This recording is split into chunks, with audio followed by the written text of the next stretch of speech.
सबके प्रणाम। राम राम बा। बिटिया ही दहेज है, लेकिन क्या यह सत्य है? हमेशा आवाज़ उठती है कि बिटिया ही दहेज है, लेकिन क्या इसका कोई पालन कर रहा है? अधिकांश बिटिया दहेज की अभाव में उम्र 30-30, 40-40, 45 वर्ष तक हो जा रही है और दहेज के अभाव में शादियां नहीं हो रही हैं। बच्ची को पढ़ाना और बच्चे को पढ़ाना दोनों में खर्चा होता है, लेकिन बेटा दहेज लेता है और बेटी दहेज देती है, जिसके चलते भाई भाई में विद्रोह हो जाता है। क्योंकि कुछ लोग अपनी कमाई देना चाहते हैं, कुछ लोग देना नहीं चाहते हैं। बड़ा भाई या पिता सारे हथकंडे अपनाकर अपने भाइयों को पढ़ाता है, लिखाता है, आगे बढ़ाता है। लेकिन जब बड़े भाई की बेटी या पिता की बेटी यानी बहन की शादी की बात आती है तो बेटा या भाई पैसा देने से नकर जाते हैं, जो लोग नौकरी करते हैं। और खेती में क्या होता है ये सब जानता है। जो बड़ा होता है वो सबको बनाने में अपने बिगड़ जाता है, और जब बिगड़ जाता है तो जो अपने होते हैं वो सब उसे छोड़ देते हैं। यही कारण है कि अधिकांश घरों में कहीं लड़कियां फांसी लगा रही हैं, कहीं पिता का हार्ट अटैक हो जा रहा है, कहीं बड़े भाई का हार्ट अटैक हो जा रहा है और परिवार बिखर जा रहा है।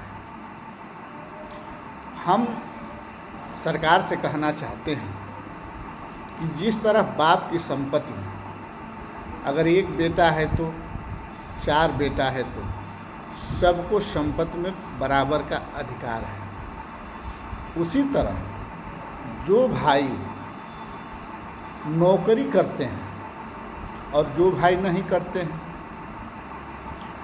तो जब ज़मीन में बंटवारा बराबर का हो सकता है तो भाई या बेटा जो अपने पत्नी के नाम से ज़मीन लेके रखा है, जो अपनी नाम से ज़मीन लेके रखा है, क्या उसका बंटवारा नहीं हो सकता है?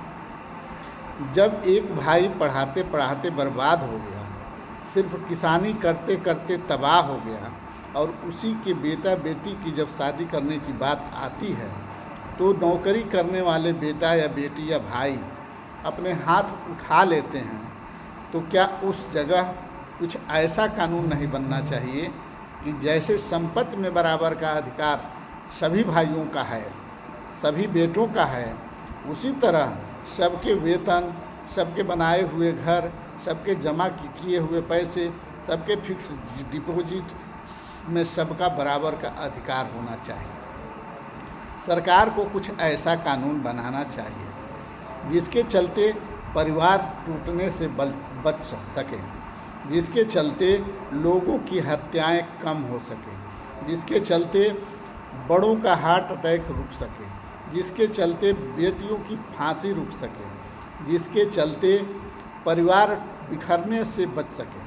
अगर भाई के मरने के बाद या पिता के मरने के बाद परिवार सुधर ही जाता है, परिवार एक हो भी जाता है, बंटवारा नहीं भी होता है, तो क्या बर्बादी तबाही होने के बाद यह अच्छा लगेगा? नहीं लगेगा। जिस संपत्ति के लिए बाप को मार दिया गया, जिस संपत्ति के लिए भाई को मार दिया गया, और भाई और बाप के मरने के बाद अगर हमारा आत्मा जगी, हमारा मन बदला और फिर हम एक में रहने लगे, तो क्या वो गांठ कभी ख़त्म हो सकती है? क्या वह गांठ खुल सकती है? मन में तो द्वेष अपने मरे हुए पिता या मरे हुए भाई का दर्द हमेशा सताता रहेगा। तो क्यों न ऐसा कोई कानून बने कि सबके हिस्से में बराबर का बंटवारा हो और सबको बराबर मिले, जो कमाता है उसको भी और जो नहीं कमाता है उसको भी। अगर सरकार इस तरह का कानून बनाती है तो हमें पूरा विश्वास है कि अधिकांश हत्याएं रुक जाएंगी और कोर्ट कचहरी जाने वाले लोग सुधर जाएंगे। और जो परिवार आए दिन बंट रहा है, आए दिन विघटित हो रहा है, आए दिन तबाही के कगार पर जा रहा है, जिसके शिकार बड़ा भाई, बड़ी भौजाई, बड़ा पिता, चाचा या अन्य लोग हो रहे हैं और उस दर्द को वो सह नहीं पा रहे हैं और आत्महत्या कर ले रहे हैं या हार्ट अटैक हो जा रहा है। जो बच्चे अपने माता पिता को अनाथ आश्रम तक पहुंचा रहे हैं, जिनके लिए वो माता पिता क्या नहीं किए। जहाँ बच्चा लैट्रिन कर देता था वहाँ अपने सो जाते थे, उस सूखे में बच्चे को सुलाते थे। चलना सिखाए, भोजन करना सिखाए, देखना सिखाए, पहचानना सिखाए, पढ़ना सिखाए, नौकरी करना सिखाए, सब कुछ करने के बाद उन्हें अनाथ आश्रम में पहुंचाना क्या उचित है? हम सरकार से निवेदन करना चाहते हैं कि सरकार इस पर विचार करे और कुछ ऐसा संविधान में संशोधन करे जिससे परिवार टूटने, बिखरने, मरने या तबाह होने से बच जाए और कोई एक आदमी राज भोगता रहे और एक आदमी आंसू की घूंट पीता रहे, यह व्यवस्था बदल जाए।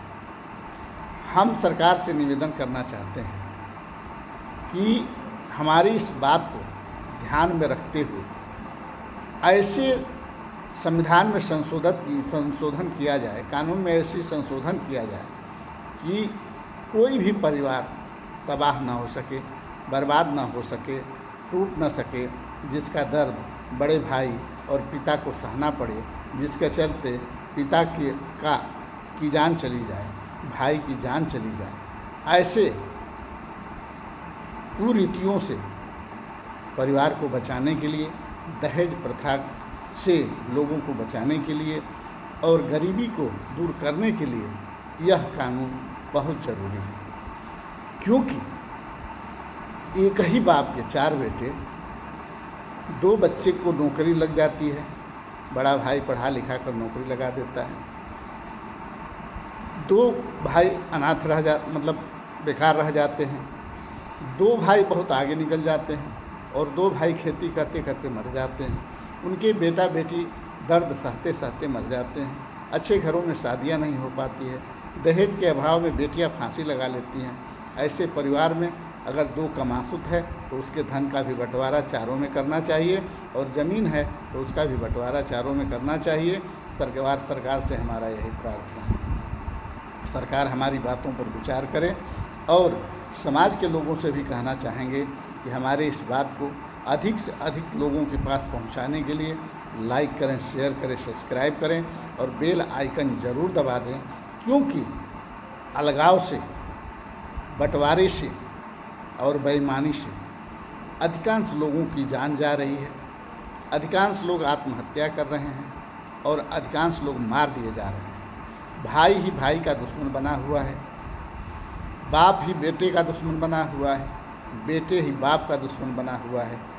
इस सब को अगर रोकना है तो कुछ ऐसा कानून बनाना होगा जिससे यह हत्या रुक सके, दहेज प्रथा बंद हो सके और समाज में जो कुरीतियाँ फैली हुई हैं वर्षों से वो खत्म हो सके। इसी सब बातों के साथ सरकार से प्रार्थना ये भी करना चाहता हूँ कि आपने जैसे बड़े बड़े कदम उठाकर बड़े बड़े कानून बदलने का काम किया, वैसे इस कुरीतियों को बदलकर कुछ अच्छा कानून बनाने का, पुराने कानून बदलकर कुछ नए कानून बनाने का प्रयास करें ताकि समाज हित में कुछ काम हो सके, बड़े भाई, पिता, माता, भौजाई और बेटियों के पक्ष में कुछ हित हो सके। इसी सब बातों के साथ जय हिंद, जय भारत, जय सर्व समाज।